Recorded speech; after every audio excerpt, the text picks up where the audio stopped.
The biggest lie we're told about self-improvement is that you have to change your actions to change your life, which is true, but what worked for me was doing it backwards. I believe in changing your identity before you have proof. I think that's the real way to manifest. Like for me, I tricked myself into believing in becoming a morning person. Like I used to hate waking up early, but I also really aspired to be a morning person. So like in college, I would force myself into getting up early. Like I would always pick 8 a.m. classes. So that would force me to get up early. But when I started telling myself I was a morning person, or whenever during those, those icebreakers during college, like my freshman year, when you first start classes, they always have these icebreakers. The conversation about being a morning person or a night owl would always come up, and I would always like say I was a morning person. Like I mean, you were forced to pick one. So I would just have to tell people I'm a morning person, right? And I'm not saying fake it till you make it. I'm saying identify it until you become it. That's it. I think there's a difference there. I would tell people I was a morning person, and eventually I became a morning person. But the same logic works with everything in your life. I used to tell people, well, I do go to the gym, but like I wasn't as consistent. But I would still tell people I go to the gym. I go to the gym. So I identified myself as a gym rat. But that helped me become more consistent. Like the more I would tell people, the more I felt like I had to prove that I was a gym goer, and I became a gym goer. Same thing with running as well. Like that's my new like personality right now. But I would tell people, yeah, I'm a runner. I'm a runner. And I became consistent with running. Like even if I didn't go to run club, I would run on my own. I used to think I had to proof. I had to prove I was disciplined, confident, consistent before I could call myself those things. But that mindset kept me stuck because I was waiting for proof first. I think you have to be a little delusional. I flipped it. I started saying I was those things first, and my behavior started matching it. I think we're at a weird point right now where everyone is obsessed with habits, routines, and motivation. And let's be honest, motivation is a scam. It lasts for like a week, and then you're back on your couch. You're back to doing what you were doing before. Brain desperately craves internal consistency. If you claim an identity, your brain will subconsciously force your actions to match it. Some may say it's ego, which maybe it is. But if you understand your ego, you can work with her. I call my ego her. So like if you understand her, you can work with her. When I began to identify as a runner, and I told everyone I was a runner, my ego wouldn't let me stay in bed. I would force myself to become it. The idea is you don't do the thing to become the person, you are the person, so you do the thing, if that makes sense. As humans, we naturally try to act in alignment with who we believe we are. If you say I'm unhealthy, your actions slowly support that. If you say I'm organized, you start doing things that an organized person would do. I realize that people become things because they identify with them before there's evidence. I think that's the same mindset you should have when it comes to happiness or things that you want to accomplish in life, right? You have to be happy before you achieve a certain goal. The thing that you crave is not going to make you happy. Maybe it will, but it will be temporarily, right? That thing won't make you happy until you're happy within yourself. And that applies to everything in your life. When I say delusional, I seriously mean you have to be delusional, in a healthy way, obviously. I think healthy delusion can help bridge the gap between who you are and who you want to become. It's not really about lying. It's about choosing. It's about choosing identity. Identity. Hey, my mouth, my English. Your brain has to live up to. Your brain collects evidence to confirm whatever identity you give it, right? I used to hate mornings. Now my body wakes up early naturally because I associate that with the version of myself I want to be.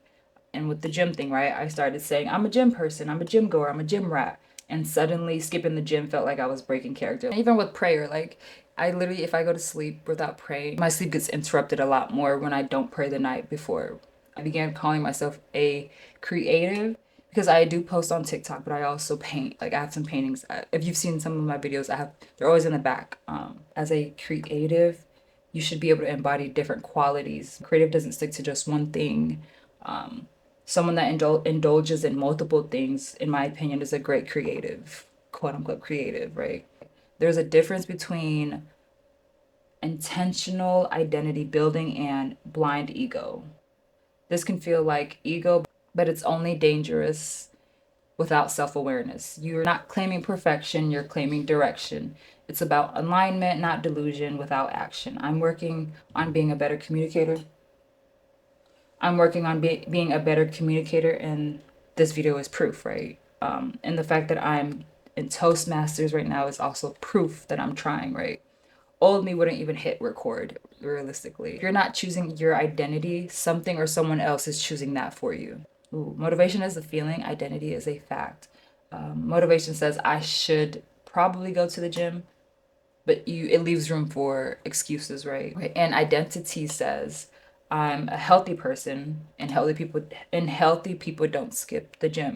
When you use identity-based thinking, you remove the choice. You don't negotiate with yourself about who you are. I'm aware this can sound like an ego thing. Again, I'm going to mention that again because it does sound kind of like an ego thing, which it can be. But honestly, I think ego becomes dangerous when you're not self-aware. If you know yourself, if you're honest with yourself about your gaps, this doesn't inflate you. It directs you instead. You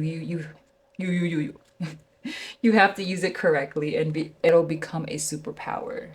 I was taught that reverse psychology worked externally. So if you tell someone they are loyal or reliable, they will subconsciously act better to preserve that image. And that's when I was like, oh, why don't I use that on myself, right? Like your brain is constantly collecting evidence for the identity you give it. If you tell it you're a failure, it will find evidence of that mistake or of your mistakes. If you tell it you're a creator, it will find evidence of your creativity, right? Think about lifestyle and aesthetic trends we see online. People buy a specific water bottle or a specific notebook, and suddenly they act like a productive student. They intentionally shape themselves around an identity. Oh yeah, I can't say that one. Around an identity they claimed online, and it works, right? I don't think confidence comes first. I think evidence comes from repetition. And honestly, this method works because it removes excuses. Most people delay their future identity because they're waiting for certainty. They're waiting for that thing. I'll start when I'm ready. I'll post when I'm confident. I'll call myself fit once I lose weight. But identities are built around repetition, not permission. You don't wait to become, it starts with that identity. Your brain aligns your actions with what you believe you are. Identity beats motivation every single time. You can consciously choose who you're becoming. Small actions reinforce that identity. And I'm not gonna lie, I still struggle with overthinking. I still have moments where I feel awkward posting or even speaking on camera.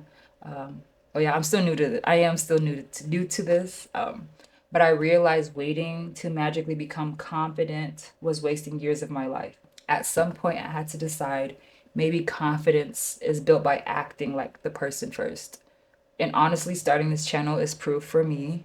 But yeah, if you had one identity to step into this week, what would it be? Drop it in the comments. I am curious.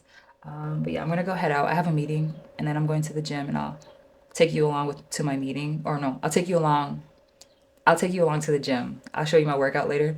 But yeah, take care of yourself. I'll talk to you soon. Diamonds keep the roof. Ooh, I done bought the proof. Ooh, I done did the robbing. I done did the jacking. Now I'm full rapping. I put on my brothers. I put on my bitch.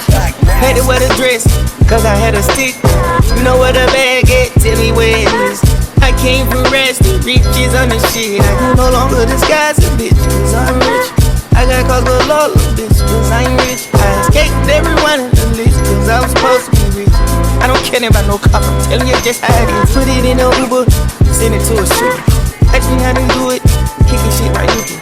Put it in the cab, send it to a Arab. Hit him with the mat now, that whole body scale. Cash on delivery. Go pop out a century. Oh, no time for gibberish.